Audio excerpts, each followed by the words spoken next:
Mr. Hicks is here with his lawyer, Mr. John Bush. He is in custody.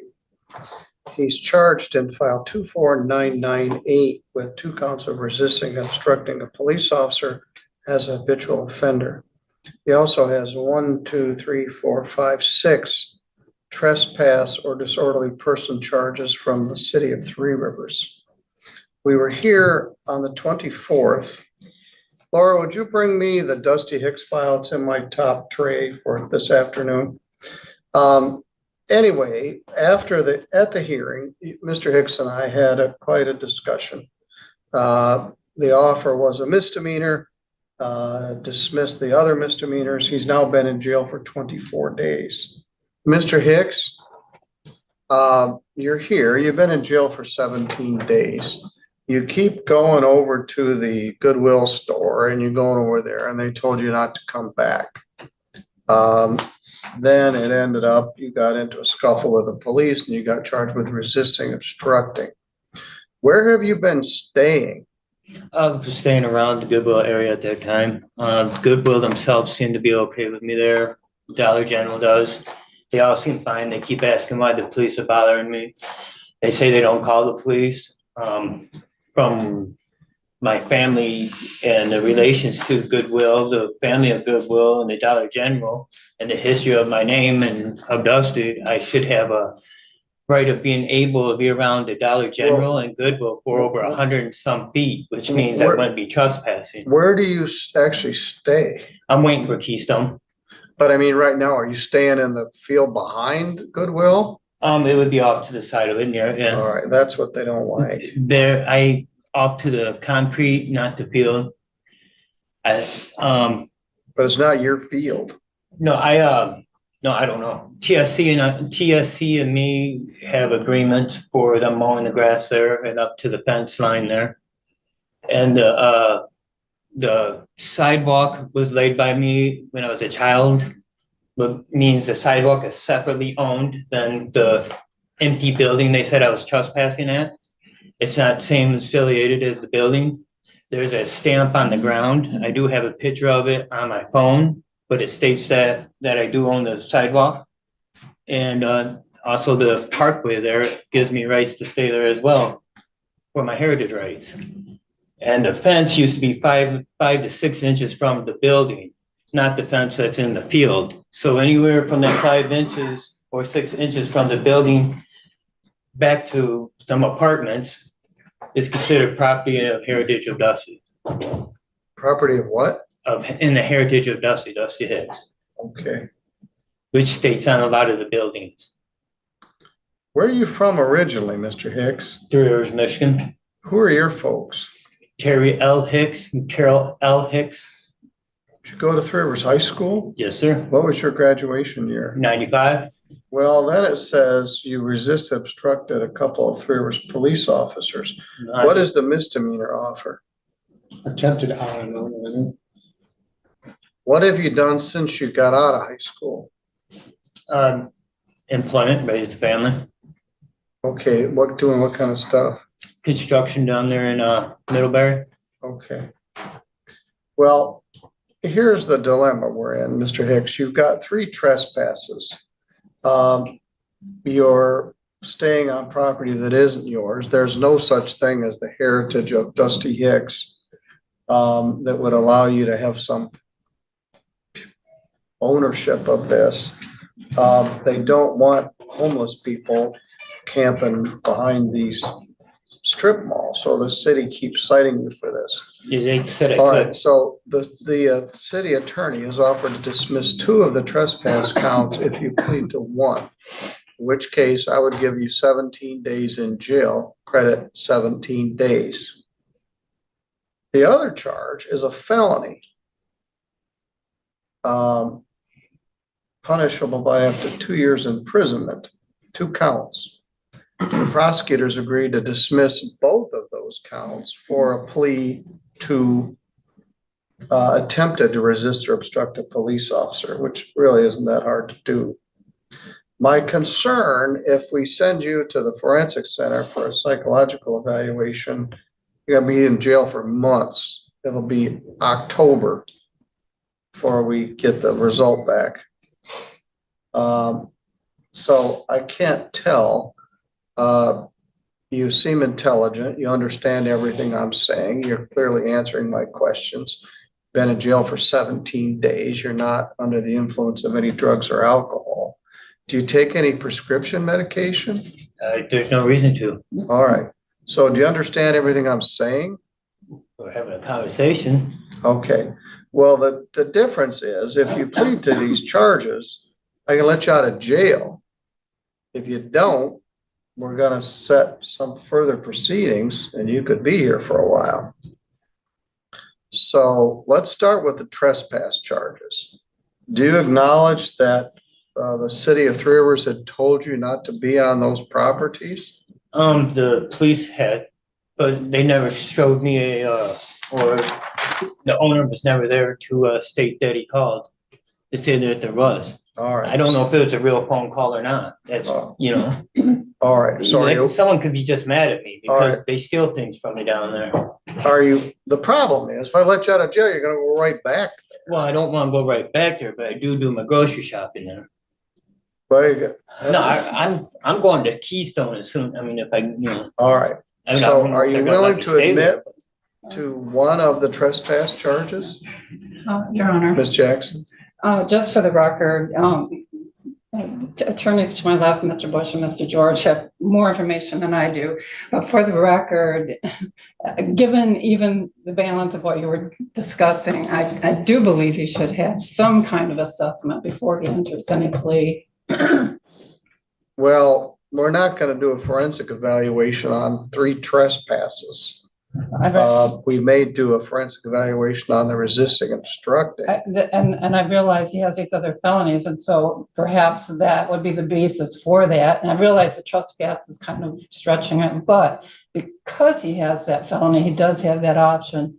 And so I'm putting that on the record that I think he should have that option before any plea is entered on any of these cases. Does that mean like counseling? Pardon me? Does that mean like counseling? Yeah. I've had counseling. Well, no. We're talking about we don't have counseling. Okay. But 3 times in my life. Well, all right. So maybe you still need a little bit. Ms. Jackson, Okay. are you concurring with their proposal that we get a forensic evaluation? No, No, just a minute, Mr. Hicks. No, he's talking about me. Oh. That's okay. Yes, Your Honor, and well, whatever the, I'm not sure where the other cases are presently because I wasn't a party to it, but it sounds like that there was contemplation of asking for that or going in that direction on the felony case. So if that's the case, he's not, it would apply to, at this point, to the misdemeanor, even though eventually maybe these will be outright dismissed. I don't know, but if he's not competent for the felony, he's certainly not competent for the misdemeanor. I would, all right. Is there a way, excuse me, I completely agree that it's going to take months. That's why I didn't actually make that. I raised it as a concern. Is there a way to be looked at at pivotal and maybe get an update or whatever? We can move forward with that. Well, we'll leave it on for prelim and see if we can get Lisa or somebody to deal with them at, so I'll leave the felony R&O case set for prelim. Mr. Hicks. Yes, sir. Issues here. If you're sent to the forensic center for a psychiatric evaluation as to your competence, your competence has to do with what is your state of mind now? My Miranda rights haven't been read to me yet. Does that state any or mean anything? No. People sometimes have the mistaken belief that you have to be advised of your Miranda rights. They only have to advise you of your Miranda rights if they want to ask you anything. Okay. And if they do, and they want to use your statements against you, but there's no so all-encompassing, you have to be charged with your Miranda rights before you can be charged with something. Yes. All right, you go with the court officer. We'll work on the other stuff. All right, Mr. Hicks, you're good to go. I was, or somebody was, I guess I took it upon myself to contact Lisa Inatelli at the jail. She is our mental health liaison.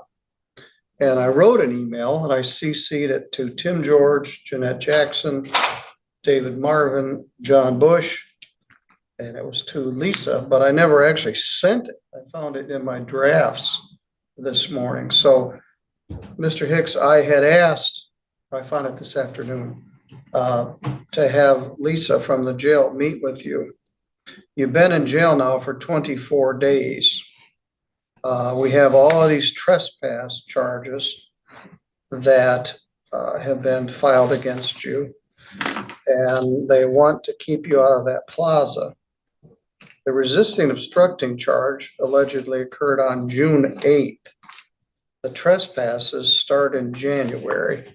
There's a disorderly person in file 24153 from January 23rd. There's a trespass in file 24619 from April 14th. There's a trespass in 24371 from February 8th. There is a trespass in file 24569 from April 8th. There is another trespass 24663 from April 20th. And then there's a trespass from April 23rd, and then the closest one is June. As I indicated, the city would take a plea to one, dismiss all of the others, and time served 24 days. The problematic case, and the bigger one, is the felony case, where the city offered to, or the county prosecutor offered to reduce it to attempted resisting obstructing a police officer. The problem is you believe that somehow you have ownership or some property interest in a parcel of parking lot there in that plaza. Mr. Hicks, have you given this some thought since I talked to you last week? I didn't know I assaulted any police officer. Well, it's resisting. Let's see specifically which is different than assaulting. I don't know how I'd be charged with that. Yes, that's why this was. No, the thought is through my family heritage, and a lot of my family owned a lot of property in the area.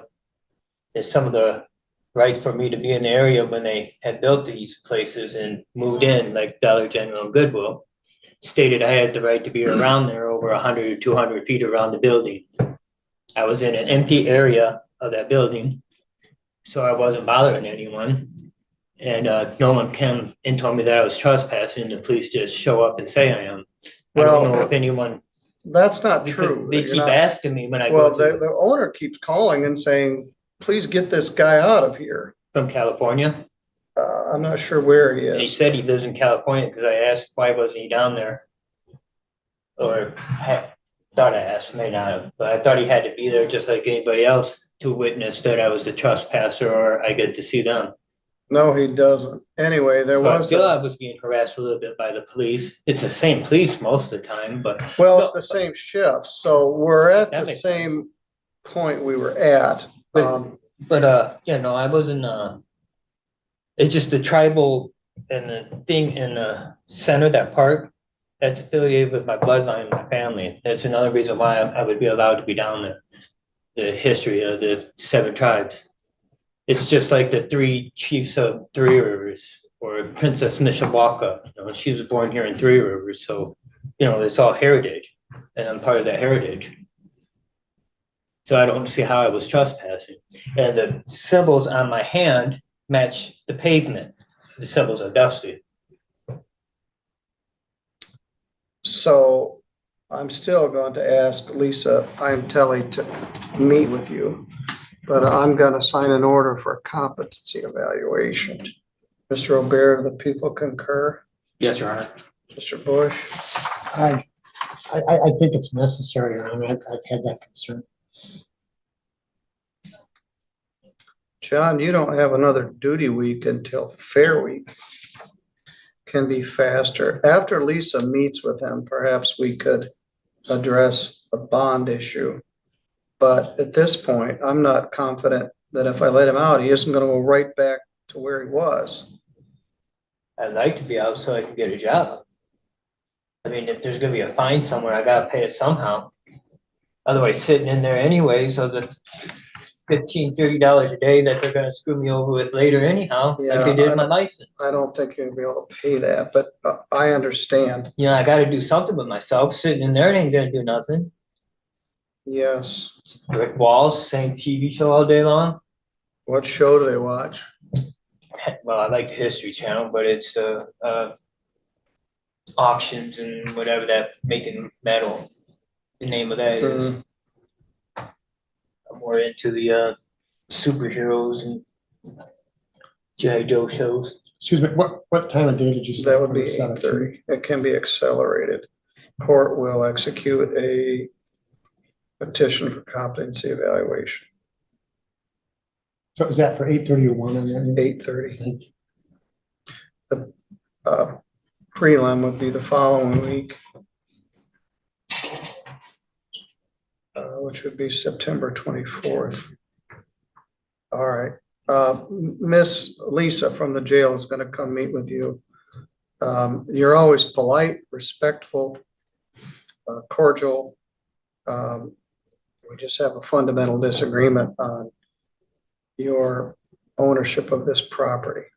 He did share with me today that if he was released, he would probably go to Keystone and ask for housing assistance. All right, we'll hear what Lisa has to say. All right, Mr. How long Hicks. would that be if she does, if I can get to Keystone? Because by September, they're not gonna want to put me in there. I mean, maybe if they ain't said like the last time that they spent money. I mean, I was just about having employment where we were before I got over here, but you know, it ain't gonna do me no good in here. All right, well, keep you safe, keep the public safe.